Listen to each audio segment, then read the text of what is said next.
Alright, ladies and gentlemen, I am printing with the Delta Go 3D printer, and I am making a sweet little Batmobile, and I added custom supports that are being printed to help the Batmobile turn out perfect.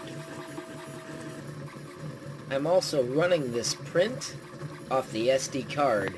I do still have it connected to the computer because that's how I started it, but also I'll show you a way that you can just start it off the card.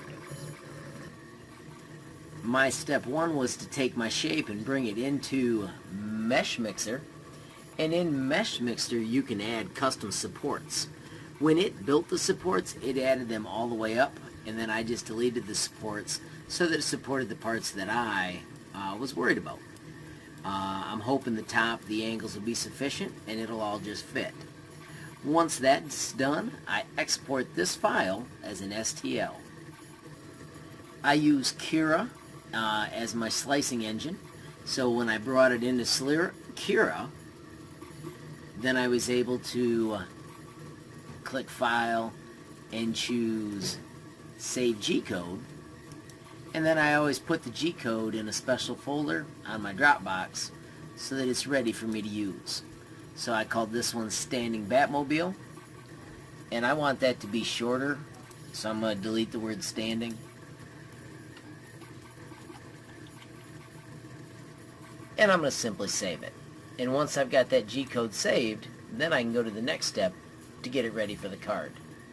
Alright, I want to make sure you understand I totally switched computers because I don't want to mess with the SD card of the one that is printing. This is a separate SD card, but then I simply copy that G-code file and I move it to the SD card, and I've got a folder called Prints.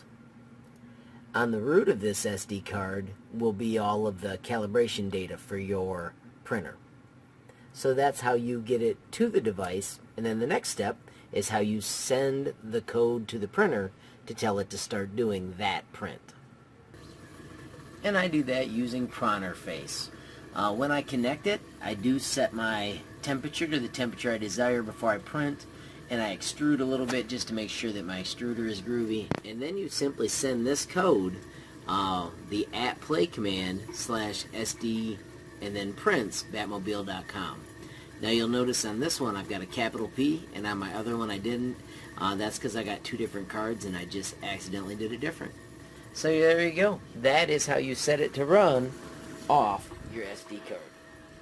And hopefully soon I'll be able to show you a finished Batmobile.